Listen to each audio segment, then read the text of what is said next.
La revista El Doctor en Casa presenta su programa El Doctor en Casa TV.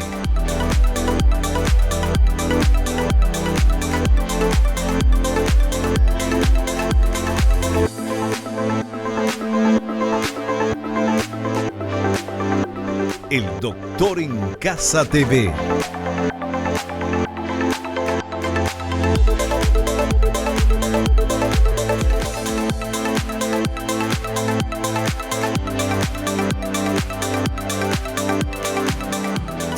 Hola, hola, hola, ¿cómo están todos? Muy, pero muy bienvenidos. Esto es El Doctor en Casa. Hoy vamos a hablar de algo súper importante, cómo evitar el sobrepeso y la obesidad en los niños. En un momento a nivel mundial donde hay mayor cantidad de personas obesas, niños y jóvenes obesos también, en un momento tan difícil para todos después de la pandemia, porque eso también hizo la ansiedad y no salir y qué sé yo, todo eso hizo que engordemos todos, pero hoy vamos a hablar de evitar ese sobrepeso y obesidad, porque sabemos, ¿verdad?, que cuando un niño tiene sobrepeso o es obeso, se convierte en un joven con sobrepeso y obeso, ya tiene una cantidad de enfermedades que antes eran solamente de las personas mayores, porque la obesidad es una enfermedad y acarrea un montón de otros problemas. De eso vamos a hablar hoy con la magíster Estela Servín. Ella es nutricionista, especialista en nutrición infantil, es máster en nutrición clínica, coordinadora del área ambulatoria de nutrición del Hospital Central del IPS, es docente titular de la Catedral de Nutrición Pediátrica de Uninorte, Paraguay, es coordinadora del curso de diplomado en obesidad de SAOTA, Paraguay, que es la Sociedad Argentina de Obesidad y Trastornos de la Alimentación, es presidente del Comité Científico de la Comisión Directiva de la Sociedad Paraguaya de Nutrición. Vamos a saludarla en minutos nada más, pero veamos esta placa, por favor, que nos dice cuánto sigue. Según la Organización Mundial de la Salud, el número de niños y adolescentes de edades comprendidas entre los 5 y los 19 años que presentan obesidad se ha multiplicado por 10 en las últimas 4 décadas a nivel mundial. Para combatir el sobrepeso y la obesidad en niños y adolescentes, es muy importante enseñarles un estilo de vida saludable, con alimentación inteligente, ejercicios físicos, horarios para las actividades que deben cumplir y las recreativas, limitar el tiempo de ocio y tener una buena higiene de sueño. Así comenzamos el programa porque es un tema súper importante y cómo nosotros vamos a enseñarle a nuestros hijos si no damos el ejemplo, porque por ahí viene la cosa también. De eso vamos a hablar con nuestra invitada, a quien presento y saludo, Estela Servín. ¿Cómo estás? Bienvenida al programa. Un gusto, un placer estar aquí y poder compartir realmente este tema que a nosotros los nutricionistas nos preocupa. Realmente nos preocupa. Estos números que estamos viendo son así y los números después de la pandemia se duplicaron. Nosotros podemos hablar de la llegada de estos pacientes al consultorio de una manera realmente asustante, preocupante y bueno, ¿verdad? Estamos aquí para poder tratar de hablar sobre los puntos más relevantes. Nosotros queremos en el programa de hoy hablar de cómo evitar el sobrepeso y la obesidad en niños y adolescentes, pero también obviamente queremos que nos digas qué se puede hacer con los niños y adolescentes que ya están con obesidad, ¿verdad? ¿Qué tipo de cosas? Porque es muy diferente el trato que puede tener a nivel de dietas y de estilo de vida una persona adulta que un niño. Un adolescente, ¿cómo peor el nenito le va a decir, no coma esta galletita, no coma tal cosa? O sea, desde chiquitito ya el no, y eso sabemos que todo lo que se dice no es lo que más uno quiere, ¿verdad? Y cuando sos niño, cuando sos grande también, pero cuando sos niño pasa eso, ¿verdad? Entonces hay que tener un manejo muy especial. Sí, es así, es diferente. El enfoque es completamente diferente. No se hablan de dietas estructuradas. La palabra dieta, luego nosotros, los que hacemos pediatría, no nos gusta. Hablamos de una educación nutricional, hablamos de ir incorporando hábitos alimentarios, pero no solo en el niño. Y eso es algo que ya mencionaste. Es a nivel de la familia. justamente no podemos estar, ¿verdad?, cayendo en el error de al niño someterle a una diferenciación, porque eso también es contraproducente, ¿verdad? Él tiene que compartir el mismo menú familiar, entonces el enfoque del tratamiento básicamente es, ¿verdad?, de cambios de hábitos, pero familiares. Nosotros trabajamos por objetivos de cambio, ¿verdad?, de acuerdo al diagnóstico en sí del niño. Es diferente un niño que presente sobrepeso y que por ahí el objetivo no tenga que ser que baje de peso, sino que más bien frene la ganancia, cosa que es diferente en el adulto. Claro. En el adulto nosotros no tenemos de otra, hay sobrepeso, hay obesidad, y siempre tenemos que buscar un descenso. Sin embargo, en el niño hay veces que basta con solo frenar la ganancia. Claro, porque crece y famoso se estira y se queda flaco. Sí, eso no es un mito, eso no es un mito. Uno puede aprovechar, solo que sí hay que, ¿verdad?, trabajar con los hábitos, ¿verdad? Claro, para que eso pueda sostenerse y frenar esa ganancia que se viene. O sea, ¿se puede cambiar la vida de un niño obeso a que deje de ser obeso? Por supuesto, por supuesto. Perfecto. Hacemos un corte y a la vuelta ya nos adentramos en este tema. Súper interesante. Volvemos ya.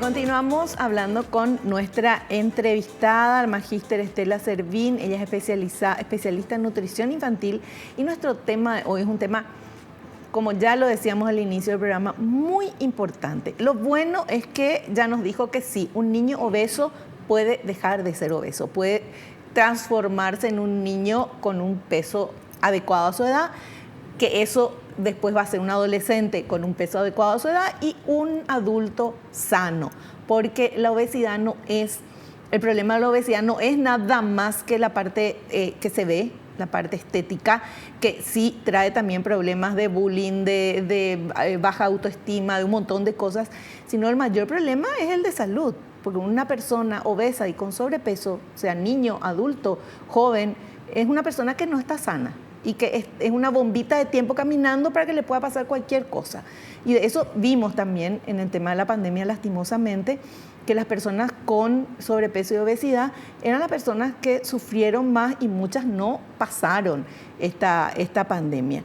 Bueno, y de eso vamos a hablar hoy contigo y queremos que nos comentes cómo se enfoca. Porque sabemos, bueno, hay que bajar de peso o hay que frenar o lo que sea, hay que modificar la alimentación porque evidentemente algo se está haciendo mal, por eso hay niños obesos. ¿Cómo se enfoca eso con el niño? Porque con la mamá, el papá, la familia, pero con el niño, ¿cómo se enfoca? Bueno, en realidad esa es una pregunta un poco general para cuando tenemos que hablar de pediatría, porque en pediatría nosotros nos enfrentamos, ¿verdad?, a un obstáculo que es adecuar ese plan a las diferentes edades, los diferentes grupos etarios, porque es diferente que vos me digas cómo hacemos con un niño menor de 5 meses, otro entre el año, 2 años, 3 años, 7 años, ¿verdad?, escolares, adolescentes, otra vez cada manejo va a ser, ¿verdad?, individualizado totalmente, ¿verdad?, a qué grupo etario estemos, ¿verdad?, enfrentando con el problema. Claro. ¿Hay bebés obesos? Sí. Un aumento excesivo en el embarazo puede acarrear, por ejemplo, ¿verdad?, bebés macrosómicos, ¿verdad?, bebés que nazcan con un peso superior. Pero básicamente no se quiere hablar de obesidad antes de los 2 años, ¿verdad? Inclusive nuestras tablas no vienen así todavía con la diferenciación, ¿verdad? Sí, bien, nosotros sí tenemos casos, ¿verdad?, en la práctica, en el día a día, de niños con menos de 2 años con muchos, ¿verdad?, errores alimentarios, ¿verdad?, un exceso en el consumo de lácteos, ¿verdad?, un exceso en el consumo de jugos, ¿verdad?, a través del biberón, que es otra de las herramientas que la verdad es que no debería ni de existir, porque si vamos por nutrición normal, las recomendaciones deberían ser del pecho a a la taza, ¿verdad? O sea, el biberón es como una herramienta dietoterápica que tendría que aplicarse en situaciones en donde la madre no pudiese establecer una lactancia materna. Solo que sabemos que los índices de lactancia materna son bastante bajos, ¿verdad? Sí. Y que está como aceptado el uso, ¿verdad? Así en forma normal del biberón, y eso no debería de ser así. Un niño que se alimentó exclusivamente de leche materna los 6 primeros meses y después, qué sé yo, hasta el año o 2 años, ¿tiene menos posibilidades de tener obesidad? Así mismo. Todos los estudios apuntan a que la leche materna es uno de los primeros, ¿verdad? Una de las primeras herramientas que tenemos que usar si queremos hablar de una, ¿verdad?, prevención en la obesidad infantil. Es la base. Y no solamente de obesidad infantil, Vivi, sino de todas las patologías. Es un denominador común, ¿verdad? La leche materna como un rol preventivo en todas las enfermedades. Ya, perfecto. Bueno, ¿y cómo se enfoca, qué le decís vos al niño? Bueno, eso es lo que a mí me preocupa. ¿Cómo se le habla al niño? Y bueno, volvemos a que va a ser diferente de la edad, ¿verdad? Pero sí, nosotros muchas veces trabajamos más cuando son niños muy pequeños directamente con el responsable, ¿verdad? Claro. A cargo. Y muchas veces cuando decimos responsable no es la mamá, ¿verdad? O el papá, a veces es la abuela, sí, a veces es la tía, a veces es la hermanita, ¿verdad? Entonces nosotros en la consulta tenemos que ser capaces de llegar a ese verdadero responsable, claro, que es el que está con el niño, a cargo del niño, ¿verdad? Eso es lo primero, teniendo en cuenta si estamos hablando de niños muy pequeños. Ellos vienen con un chip ya diferente también. Yo siempre en la consulta trato de hacer, ¿verdad?, una conexión también con el niño, independientemente de que sean todavía muy chiquititos, porque muchas veces eso es fundamental, ¿verdad? Porque hoy se ve que si el niño entiende, comprende, ¿verdad? Y más le entramos con todo lo que son las herramientas que tenemos hoy, ¿verdad? De repente de ir buscando la aceptación sabemos que no consumen frutas, no consumen verduras, tenemos un bajísimo índice, ¿verdad?, sí, del consumo de estos alimentos que son tan importantes y tan nutritivos. Entonces, muchas veces tenemos que trabajar con ese tipo de problemas, ¿verdad? La selectividad alimentaria, y ese daría para todo otro programa, ¿verdad? Sí. Pero trabajar con los platos divertidos, ¿verdad? Mostrarle a ellos en la consulta, mira, vamos a hacer esto, vamos a cocinar, te gustaría ir al súper, ¿verdad? Son varias herramientas que podemos ir, ¿verdad?, buscando esa colaboración espontánea del niño, ¿verdad? Independiente, o sea, viendo la edad, claro, de ellos, ¿verdad? Ahora, con los adolescentes, el manejo ya es con ellos.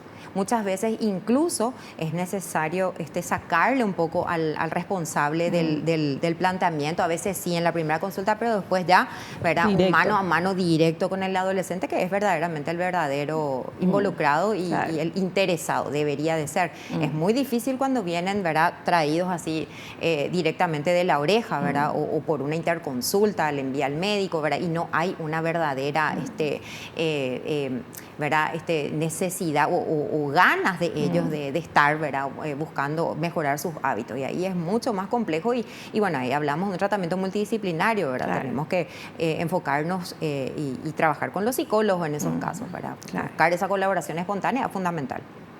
¿Qué le puede pasar a un niño que no cambia, no recibe tratamiento, no sé, no, así nomás somos todos gorditos en la casa? ¿Qué puede pasar con ese niño? Las consecuencias de la obesidad son infinitas, ¿verdad? Nosotros tenemos estadísticas que nos hablan hoy de que 8 de cada 10 niños, ¿verdad?, que lleguen a la adolescencia, especialmente escolares mayores o a la adolescencia con sobrepeso o obesidad, van a ser adultos obesos, ¿verdad? Entonces, el 80% de estos niños. Y eso traducir a lo que es las consecuencias que puede llegar a tener la obesidad en cualquier adulto. Y es más, a nosotros nos toca ver que los tiempos se acortan, ¿verdad? Antes hablar de un niño con problemas ya de azúcar era, ¿verdad?, a no ser que estemos hablando de una diabetes tipo 1, era muy raro, ¿verdad? O problemas de dislipidemias, ¿verdad? Trigliceridemia, hipercolesterolemia. Hoy eso es sumamente frecuente.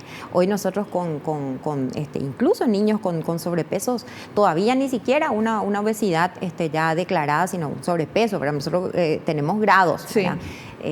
ya estamos teniendo, ¿verdad?, en los chequeos estos inconvenientes. Y esto antes se veían un poco más, ¿verdad?, ya instalada esa obesidad. Sin embargo, ahora es algo que es una constante, ¿verdad? Sí o sí nosotros estamos trabajando con pediatras en el hospital que se encargan de hacer todos estos chequeos y normalmente ya vienen luego con sus resultados laboratoriales y por supuesto el manejo de estos pacientes se complica, es diferente. Otra vez cuando tiene algún tipo ya de comorbilidad agregada a su diagnóstico, no solo ya de sobrepeso, sino que ya vienen con las complicaciones. Ahora ni siquiera estamos hablando de que se va a complicar cuando sea adulto, sino ya en la infancia. Vos sos coordinadora del área ambulatoria de nutrición del Hospital Central de IPS. Comentanos, por favor, qué brindan ahí, porque eso es importante. Sí. Mucha gente estará viendo y dice, bueno, pero ¿dónde le voy a llevar a mi hijo, verdad? ¿Dónde podía consultar? Sí, y nosotros estamos trabajando, ¿verdad? A mí me toca coordinar lo que es en el Hospital Central, ¿verdad? Sí. Pero en cada periférica tienen sus nutricionistas, ¿verdad? Dentro de lo que estamos nosotros haciendo a nivel del Hospital Central, somos muy pocas las que nos dedicamos a la pediatría y eso hace que los cupos y los números, ¿verdad?, sean un poco difíciles, ¿verdad? Pero estamos haciendo lo imposible por poder, ¿verdad?, brindar una atención de calidad, ¿verdad? Porque de repente también tenemos ese inconveniente que es el tema del tiempo, el número de pacientes, ¿verdad?, la sobrecarga de pacientes que tenemos y eso nos limita un poco también trabajar con calidad, ¿verdad? Porque con los pacientes pediátricos uno tarda mucho, entonces claro. Más que nada estamos trabajando por derivaciones ya de los médicos. Si bien de repente nosotros hablamos de obesidad y decimos, bueno, el 5% de obesidades que en el niño que uno vea puede llegar a tener una causalidad endógena, ¿verdad? Una situación de tiroides o algo. Es bajísima la prevalencia. El 95% de las veces tiene que ver con, ¿verdad?, todo lo que es ese ambiente obesogénico ya, ¿verdad? La falta de actividad física también, por supuesto, pero ese 5% muchas veces en el hospital para nosotros es mayor porque trabajamos de manera directa con una derivación directa de los endocrinólogos. Claro. Entonces nosotros estamos constantemente viendo de repente casos mucho más complejos, ¿verdad? Síndromes de diferentes etiologías, trabajamos directamente con nefrólogos, ¿verdad? Tenemos un montón de pacientes con hipercalciuria, litiasis renal en pediatría, eso totalmente relacionado. Piedras en los riñones, ¿verdad? Totalmente relacionado también con ingestas, ¿verdad? Con hábitos equivocados, ¿verdad? Especialmente el consumo ultraprocesado, que es, ¿verdad?, como un denominador común, claro, ¿verdad?, en todas las patologías. Qué impresionante todo lo que nos estás contando. Nosotros vamos a hacer un pequeño corte, volvemos enseguida, vamos a seguir hablando. Esto es muy importante lo que estamos tratando en el programa.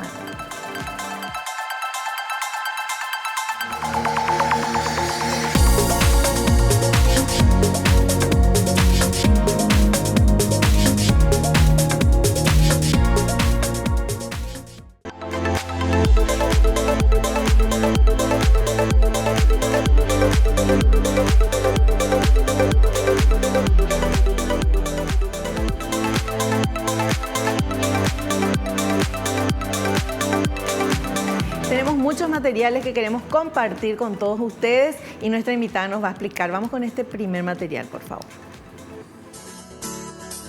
Los patrones de alimentación. Las preferencias alimentarias de nuestros hijos y los patrones de alimentación se cimientan desde el nacimiento hasta los 2 años de vida, los primeros 1000 días de oro. Por lo que cualquier esfuerzo en pos de lograr que esa programación sea óptima es válido. Como primera herramienta está la lactancia materna. Luego, a los 6 meses, las primeras comiditas. Se debe poner atención a lo que se coloca en sus platos. Dejar de lado la ansiedad por la cantidad en volumen. Priorizar la calidad y variedad de los nutrientes.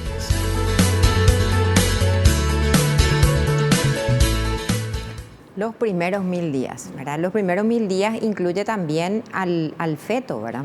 Entonces eso también es muy importante de tener en cuenta. Nuestra especialidad habla de salud materno-infantil, cuidarle a la mujer en etapa fértil ya, no solamente en el embarazo, sino cuidar todo lo que tenga que ver, ¿verdad?, con la alimentación durante el embarazo y bueno, una vez que el niño nace, trabajar todo lo que son los factores que van a modular, especialmente lo que es hoy, ¿verdad?, la respuesta intestinal, ¿verdad? Ustedes manejarán que el intestino nace estéril, ¿verdad? Claro. Y con la leche materna se empieza a colonizar y es eso fundamental, o sea, desde el momento en que nace, ¿verdad?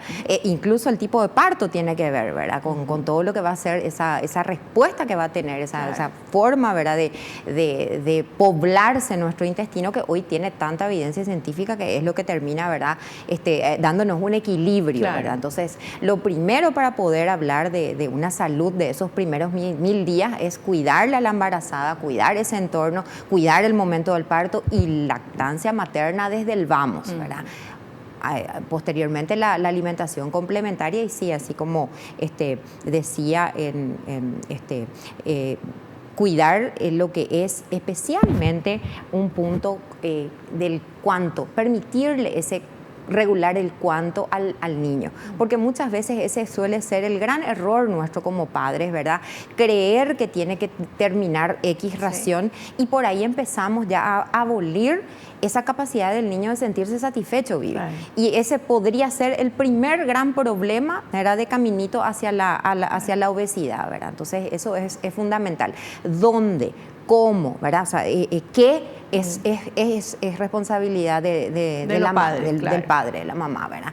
Y el cuánto tenemos que permitir que sea el niño, ¿verdad? Y dejar que ese niño pueda interactuar, ¿verdad? Que pueda o sea, jugar, ensuciarse, comer y cuando no quiere comer más, no insistir en que termine el plato. Así mismo, ¿verdad? El permitir el cuánto tiene que ser una posibilidad que nosotros, ¿verdad?, establezcamos con ese niño, ¿verdad? Perfecto. Súper cambió eso, porque antes era, Dios mío, había que avioncito, no sé qué, cualquier cosa para que termine de comer el plato porque queríamos que estén bien alimentados. Y cuántas cosas hicimos mal pensando que era lo correcto. Pero bueno, rectificando rumbos, vamos a seguir aprendiendo. Vamos con este otro material. ¿Cómo debe ser el momento en que los niños comen? Hay que permitir que los niños puedan tocar, oler, degustar lo que está frente a ellos, respetar sus tiempos, prestar atención a sus señales de saciedad y nunca pelear a la hora de comer. Esto provoca disminución de la capacidad interna de reconocer las señales que regulan el hambre y la saciedad, haciendo que el niño más adelante termine comiendo más de lo que debería o haciendo elecciones por comidas más calóricas y menos nutritivas o saludables, favoreciendo el aumento de peso. Lo que decíamos ya, ¿verdad? Pero también ahí hacer un poquitito un hincapié en trabajar. Muchas veces lo que ocurre en ese momento de darle, ¿verdad?, esa comidita es que el objetivo del responsable suele ser diferente al objetivo del niño.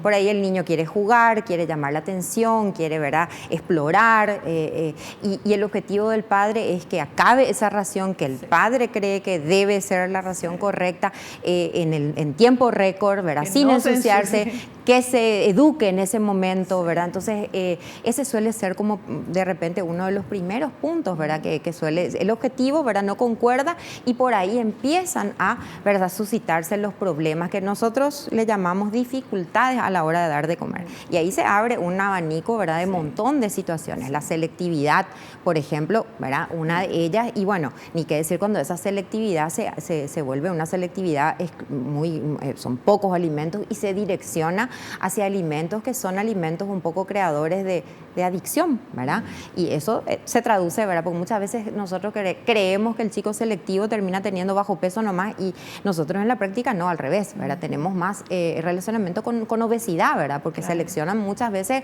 alimentos muy calóricos o que nos dejan pegados a ese buscar y querer más. ¿Cuáles son esos alimentos adictivos? Esto es muy, ¿verdad?, según escuelas, ¿verdad? Hay como en nutrición, yo no sé si, ¿verdad? Es una cuestión, es una de las ciencias médicas más cambiantes, ¿verdad? Sí. Así como vos decís, cambia y cambia, ¿verdad? Las recomendaciones, y también hay mucha disparidad de criterios, ¿verdad? Hay como escuelas que dicen, sí, esto es así, esto es un dogma, y otras que no, ¿verdad? Entonces, bueno, depende mucho de la escuela con la que uno, ¿verdad?, congratule, pero bueno, básicamente hoy se habla del azúcar, no hay lugar a dudas, al azúcar se le compara con el nuevo tabaco, ¿verdad? Entonces, el azúcar, y hay muchas bibliografías que hablan de la harina. Sí, de la harina. Es que la harina es adictiva. Yo no soy médica, pero adicta a la harina, y dejas de comer harina, claro que el niño tiene que comer todo, ¿verdad? Y para eso le vas a llevar a un nutricionista, pero una persona que deja de comer, una persona adulta que deja de comer harina un tiempo, no tiene necesidad de esa locura, de ese ataque que te da para comer algo. Y eso es la harina, ¿verdad? Sí. Claro que, como decías, ¿verdad? Bien, estos planes deben de ser tomados, ¿verdad?, con mucho, y por profesionales cuando hablamos del niño. Sí, nosotros trabajamos también con planes, ¿verdad?, exentos de azúcar totalmente, y hay que ver el reemplazo, porque muchas veces en ese, ¿verdad?, querer sacar el azúcar, caemos en el error de darle una edulcoración no acorde. No cualquier edulcorante puede ser utilizado en pediatría, y también los edulcorantes hoy tienen muchos, ¿verdad? Hay mucho de qué hablar también con respecto a la edulcoración en el niño, ¿verdad? Entonces hay que atender, ¿verdad? Trabajamos con planes un poco reducidos, ¿verdad?, en harina, pero no retirar totalmente, a no ser que haya una justificación, ¿verdad?, como alguna alergia al trigo, o la enfermedad celíaca misma, o lo que hoy también vemos muchísimo, que es ninguna de esas dos cosas, ¿verdad?, cuando se ha descartado, y se habla de una sensibilidad al gluten no celíaca, que es una tercera entidad, ¿verdad?, que sí. Y vemos mucho en los niños también esto. ¿Y esto será porque los alimentos están súper procesados, se come cada vez menos natural, y hace que el niño tenga este tipo de problemas? Sí. Hay evidencia científica de esto, ¿verdad? Y justamente de lo que decíamos, que es la disbiosis que se genera con todos estos productos. Hay muchísimos estudios que nos hablan, por ejemplo, de los aditivos, ¿verdad? Si bien existen entidades en Europa y bueno, la FDA, ¿verdad?, que se encarga de decir, bueno, un colorante, la tartrazina, que se utiliza en diferentes alimentos procesados, ¿hasta cuánto eso puede ser una dosis que no entrañe ningún tipo de riesgo? Hay estudios que miden eso, pero lo que no hay, Vivi, es estudios que nos muestren a nosotros eso en forma crónica, y eso sumado con los, ¿verdad?, más de 300 aditivos que un niño puede estar consumiendo en un día. Cuando uno suma y abre los etiquetados nutricionales, hay combinaciones de espesantes, colorantes, estabilizantes, conservantes, ¿verdad? Y esa mezcla es la que no está estudiada, y es la que hoy, ¿verdad?, con los estudios, ¿verdad?, un poquitito individuales que se van teniendo, nos van mostrando que alguien se tiene que hacer cargo de esos productos, y es el intestino. En el intestino eso genera mayor permeabilidad intestinal, y es lo que nos termina enfermando, ¿verdad? Entonces sí, hay evidencia científica de eso, totalmente. ¿Cómo se sabe cuando el niño está con sobrepeso? ¿Hay tablas? ¿Es el índice de masa corporal como los adultos? ¿Cómo se hace eso? Sí, es diferente otra vez según la edad, ¿verdad? Sí, cuando hablamos del menor de 2 años, el indicador que nosotros utilizamos es peso para edad. Si hablamos de un niño con edades comprendidas entre 2 a 5 años, es peso para la talla, ¿verdad? Y si ya hablamos de niños mayores, sí hablamos del índice de masa corporal, pero por supuesto con sus adecuaciones, ¿verdad?, según la edad del chico. Son tablas especiales. Pero uno se da cuenta cuando el niño está de sobrepeso, al mirarle ya te das cuenta, o puede haber alguien que esté con sobrepeso y no parezca. Tenemos un gravísimo problema los paraguayos, ¿verdad?, de creer que el niño con sobrepeso es un niño sano, ¿verdad?, que bien que come, ¿verdad?, relacionar ese niño con rollitos a que bien come, ¿verdad? Y bueno, sí, ese es del niño que está bien, la abuela verle raquítico, ¿verdad? Come más, demasiado flaco, es un día a día, ¿verdad?, en la consulta. Eso para nosotros es súper súper frecuente, ¿verdad? Y tenemos que ser suficientemente empáticos y poder, ¿verdad? Explicarle, ¿verdad? Que se trata de que el niño está bien y que no, que justamente lo que no tenemos que hacer es querer subirlos de peso o cuando ya vemos ya el inicio del sobrepeso, ya ahí frenar la ganancia. Es fundamental, ¿verdad? Entonces sí, es importante hacer esa conciencia, ¿verdad? De que no es bueno verle gordito al niño, ¿verdad? Verle. No es sano, no es sano. Vamos con este siguiente material, por favor. Los 3 principios de los productos envasados. Actualmente existe una infinidad de productos envasados que suelen reunir 3 principios. Son atractivos a la vista, ya que tienen estampados algún diseño que los lleve a mirarlos. Son rápidos de obtener y fáciles de preparar. Seguramente nos podrán salvar en contadas ocasiones, pero definitivamente no pueden formar parte de la rutina alimentaria de los menores. Son muy calóricos y por lo general con bajo aporte de nutrientes y altas concentraciones de sodio.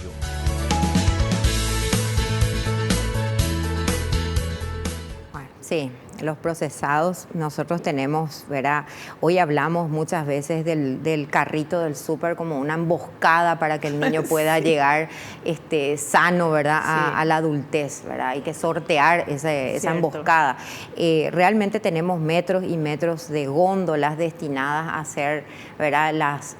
Los desayunos y las meriendas de los niños, momentos no solamente energéticos, sino divertidos, ¿verdad? Todo esto que describía es así, entonces eso resulta muy atrayente y muy difícil porque hay millones de dólares, ¿verdad? Invertidos en marketing, ¿verdad? De estos alimentos y esto muy tristemente, ¿verdad? No tenemos ese marketing, la fruta y las verduras no tienen ese lobby, ese marketing, entonces es una guerra muy injusta, ¿verdad? De estos alimentos que son, que le declaran la guerra a los alimentos reales, ¿verdad? Porque son estos, ¿verdad? Ultraprocesados y bueno, ¿verdad? Hay estudios que nos muestran, fíjate que el 75% de las compras que realiza, ¿verdad? El responsable está direccionado por lo que el niño quiere consumir. Claro, sí. Y eso es gravísimo, ¿verdad? Porque el niño se va a ir directamente por estos principios que bien mencionaba nuestra... Sí. No, y toda la parte de marketing, de publicidad y de todo que hace incluso a los padres. Uno dice, ay, sí, esto es saludable, ¿verdad? Y después vos lees el principio era saludable, pero después vos lees la cantidad de cosas que tiene eso, porque al estar empaquetado, al estar, tiene conservantes, tiene un montón de cosas, que uno no le va a hacer nada a tu hijo, pero uno todos los días, durante toda su infancia, es un montón de mal, ¿verdad? Aparte resulta muy atrayente para el responsable también, porque no solamente ¿verdad? Esto le gusta al niño, sino que implica mucho menos trabajo, ¿verdad?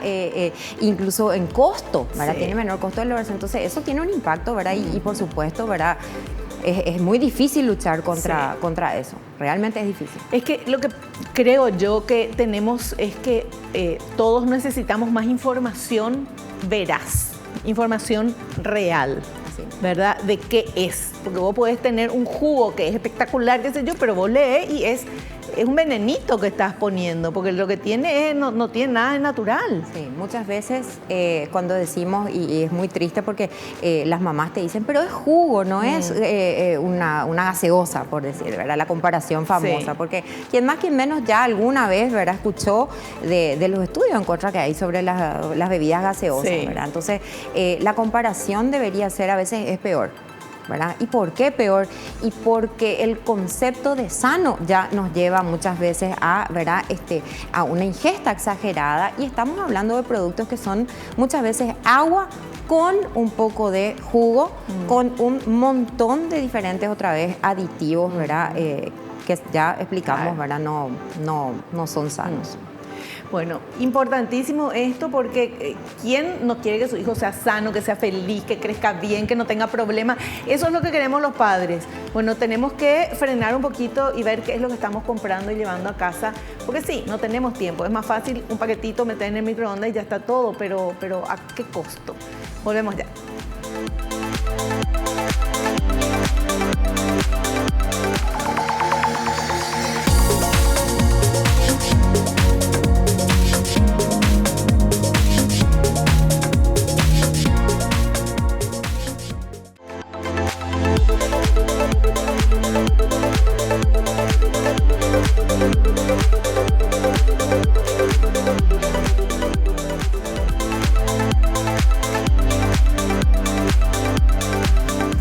mío, yo estoy pensando en toda la cantidad de juguitos y todo que comieron mis hijos, tomaron mis hijos, pensando que era sano y no era sano, ¿verdad? Bueno, por suerte también buena alimentación, pero estamos hablando en el corte con nuestra invitada de qué importante es tener la información real, ¿verdad? La información real, porque vos decís jugo en lata, en caja, en qué sé yo, ya tiene un montón de químicos para que no se descomponga.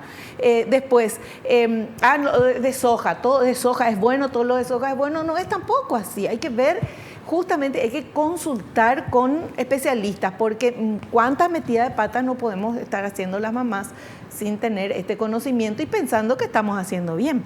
No solamente el jugo artificial, Vivi, sino hacer ¿verdad? Un punto sobre la I con respecto al jugo en la obesidad infantil, porque muchas veces también las mamás te cuentan contentas, no, yo le doy jugo de remolacha con zanahoria, ¿verdad? Sí. Como algo, ¿verdad? También, ¿verdad? Algo bueno y bueno, hay que entender de que ni hablamos de lo natural tampoco como una indicación acertada en el tratamiento del niño con obesidad infantil, puesto que lo que debemos fomentar es el consumo de la fruta entera, con su fibra, ¿verdad? Con su cáscara, las que se pueden comer con fruta, y no de jugos, porque muchas veces a través del jugo estamos, ¿verdad? Primero que al exprimir la fruta muchas veces hay una pérdida de nutrientes, claro, ¿verdad? Y segundo que eso muchas veces puede hacer un impacto a nivel metabólico, una liberación de la insulina, aunque sea con edulcoración, ¿verdad? O sea, no hablamos, porque el azúcar, las frutas tienen sus azúcares, claro, propios. Entonces, sí, lo ideal no es hacerlo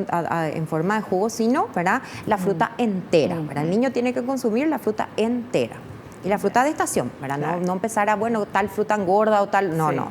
Frutas de estación entera, 2 a 3 en el día de la... Y no hay que acostumbrarle a que es endulzar nada, ¿verdad? Desde chiquitito que todo tiene que ser así natural. La leche, la leche de la mamá, pero si es otro tipo de leche, sí, sin ponerle ni un azúcar, ni una gotita edulcorante, nada. Hay hoy todas directrices, ¿verdad? Muy ya establecidas sobre no agregar azúcar, especialmente luego en los 2 primeros años de vida del niño. O sea, eso ya no se duda, ¿verdad? Y bueno, y con respecto a y si no le pongo, es al papá o a la mamá al que no le gusta darle, claro, un jugo, ¿verdad? El niño no tiene todavía ese gusto pegado, entonces el niño, al contrario, es súper importante que el niño pueda diferenciar el gusto de la fruta de por sí, y no otra vez estar agregando una edulcoración o una azúcar, sí, mismo, ni miel tampoco, ¿verdad? Porque claro, es más de lo mismo. Miel, antes que le dan el chupete con miel y qué sé yo, todo a veces eso la mamá te dice, no, pero es azúcar morena. Es más de lo mismo. Claro, sí, claro. Bueno, qué importante es eso. Y ahora, el ejercicio físico. Vamos a ver este material, por favor. El ejercicio físico es beneficioso para la salud física y emocional de los niños. Entre otras cosas, fortalece los huesos, previene la obesidad y contribuye a que tengan un mejor descanso. Los niños que duermen más al día siguiente están activos y por lo tanto hacen más actividad física.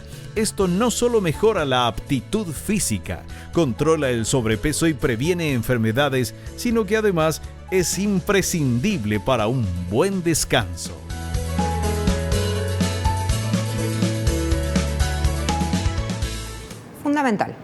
Fundamental, ¿verdad? Crear también el hábito, ¿verdad? Y trabajar un poco con los gustos del niño. Muchas veces como papás tenemos como expectativas, ¿verdad? Yo quiero que mi hijo sea futbolista, yo quiero que mi hijo sea de X deporte, y por ahí al niño no es eso, algo que le resulta atrayente. Entonces hay que ver un poco las expectativas reales, ¿verdad? Del deporte, que por ahí sea algo que le nazca verdaderamente al niño realizar, ¿verdad? Pero siempre es importante sumar, ¿verdad? Desde chiquititos, ¿verdad? Y eso otra vez hay guías que a nosotros nos asesoran, ¿verdad? Con respecto a la edad, ¿verdad? Desde ponerle un triciclo, desde una bicicleta, o sea, qué tipo de actividad física de acuerdo a las edades, ¿verdad? Claro. Uno puede ir instalando. Pero también un punto muy importante es el tema del descanso, ¿verdad? Yo inclusive le pondría más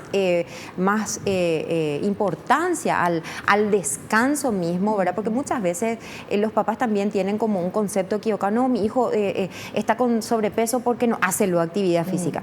Si bien la actividad física va a sumar, ¿verdad?, al tratamiento en sí, al bienestar completo, más que nada, ¿verdad?, emocional del niño, más como consecuencia, ¿verdad?, el tema del descanso, y no tanto porque a veces el papá quiere como excusar, y sin embargo el gran grueso de la culpabilidad está en ese ambiente obesogénico que está en la casa, ¿verdad? Entonces el punto del descanso sí, porque hoy nosotros estamos teniendo con toda la tecnología una mutación, por así llamarla, de lo que es el ciclo circadiano. Sí. Y con eso estamos afectando hormonalmente, hay disruptivos, ¿verdad?, hormonales. Nosotros desde la luz del celular ponerle, ¿verdad?, reglas firmes a los chicos, no permitir que ya cuando acaba la luz del sol, porque naturalmente ese ciclo estaba como diseñado. Claro. Y nosotros hoy con toda esta, ¿verdad?, la luz artificial y la tecnología, estamos, ¿verdad?, alterando esa funcionalidad normal, y eso está alterando también nuestras hormonas, y hay toda un nuevo concepto de la generación de la obesidad también, ¿verdad? No se habla solo de la hipótesis calórica, sino se habla de la hipótesis hormonal. Entonces, desde a veces qué desodorante le estamos usando, ¿verdad?, hasta qué crema, qué shampoo, que todo eso se está estudiando hoy. Entonces, dentro de lo que es estos disruptores que pueden llegar a alterar, ¿verdad?, porque la hormona del crecimiento se afecta si el niño duerme poco, ¿verdad? Claro. Entonces, es algo que tenemos que cuidar. Somos responsables los padres de que el niño descanse bien, ¿verdad? Y tiene que descansar a veces en las horas, ¿verdad?, cuando hay oscuridad, porque eso es muy importante. A veces los papás te preguntan, pero está bien que él duerme y se despierta nomás al mediodía. No. Tenemos que buscar crear un hábito, ¿verdad?, acorde a la luz solar, ¿verdad? Claro. Súper importante, y de esto habla el material que vamos a ver ahora. A ver, por favor. El descanso y las horas de sueño.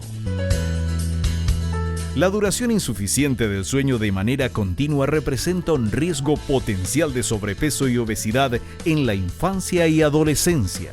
Influye en el mecanismo de regulación de la sensación de saciedad y hambre, de manera que menos sueño y de peor calidad induce a los niños a consumir mayor cantidad de alimentos para sentirse saciados, lo que produce obesidad.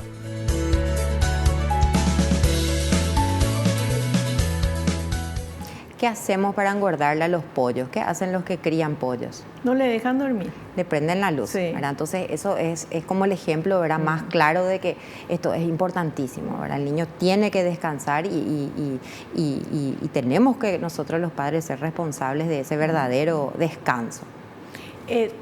¿Cómo se hace cuando el niño, porque está todo el mundo, estamos todos adictos a la pantalla, ¿verdad?, al celular? El que diga que no, bueno, no sé, le quiero conocer para que me firme un autógrafo. Porque todos, ¿verdad? Entonces, vos estás, bueno, vayan a dormir ya y no sé qué, y llevan su tablet con su dibujito, con su qué sé yo. ¿Y eso cómo afecta? ¿Cómo afecta que el nene vea su tablet, una película, un dibujito, lo que sea, antes de dormir? Y justamente lo que decíamos, es la luz azul es la que más estudios, ¿verdad?, nos muestran de relacionamiento, ¿verdad?, con estos, ¿verdad?, con romper este ciclo circadiano. Entonces, reglas claras. Yo soy de la teoría en la que uno tiene que, y primero, ¿verdad?, uno como profesional, luego probar esto y poder, ¿verdad?, llevar a cabo en su propia casa, para poder después estar con autoridad moral, ¿verdad?, diciéndole a nuestros pacientes, mira, bueno, yo te recomiendo X forma, ¿verdad? Muchas veces yo siempre les suelo decir sin negociación, ¿verdad? O sea, la dictadura en estos casos funciona, ¿verdad? Esta es la hora y esta es la hora, ¿verdad? No llueva, truene, esta es, ¿verdad? La familia no es una democracia, y la educación de los hijos tampoco. Así mismo. Algún día pueden reclamar, pero bueno, con reglas firmes y sin, muchas veces, como yo les suelo decir a los papis, porque eso de cuidar el entorno, Vivi, es tan importante. Todos tienen que estar hablando el mismo idioma. Claro. Todos tienen que, el canal A tiene que estar, ¿verdad?, el dial tiene que ser el mismo, porque el niño es súper inteligente y manipulador y maquiavélico a veces, ¿verdad? Entonces directamente es capaz de, ¿verdad?, ir por ruta 2, ¿verdad?, donde haya, ¿verdad?, o el más, el que, ay, pobre, ¿verdad?, bueno, mira, ya, pobrecito, vamos a mimarle con... por favor entender de que eso no es, ¿verdad? Mimarle al niño, no es premiarle, ¿verdad? Bueno, se portó, comió súper bien, bueno, vamos a llevarle premio a X lugar. No, ¿verdad? O sea, trabajar castigos o premios con la alimentación es un, ¿verdad?, error. Entonces es súper importante, ¿verdad? Reglas claras y bueno, trabajar siempre con eso, ¿verdad? Me encanta tu posición. Bueno, vamos a hacer un pequeño corte, a la vuelta continuamos hablando del tema.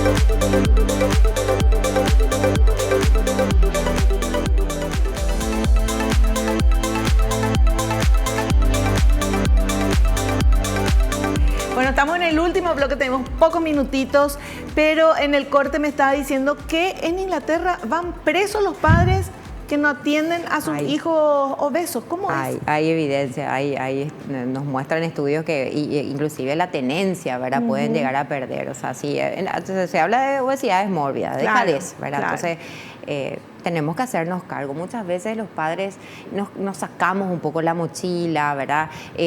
No es luego, ¿verdad? La abuela, lo que pasa es que yo no estoy luego, ¿verdad? Siempre buscamos cómo sacarnos esa mochila y no, ¿verdad? O sea, yo soy de la teoría de nosotros tenemos que hacernos cargo y bueno, muchas veces el paciente ya llega con toda esta angustia, ¿verdad? Porque se sabe que se hizo mal, ¿verdad? Entonces, es trabajar ya lo que ya está, ya fue. Claro. Ahora es, a partir de ahora, ¿qué es lo que podemos hacer como para cambiar esto que ya estamos teniendo? Perfecto, me encanta. Bueno, y vamos a ver las preguntitas que quieren hacerle a nuestra invitada.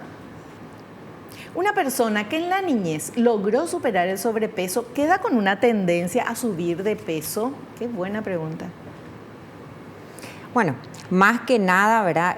Antes también se hablaba mucho de la tendencia de la hiperplasia celular, que era como que, bueno, los adipocitos cuando guardan la célula grasa, llega hasta un punto, van creciendo, ¿verdad? Y cuando ya llega un momento que ya no tienen dónde guardar, empiezan a multiplicarse.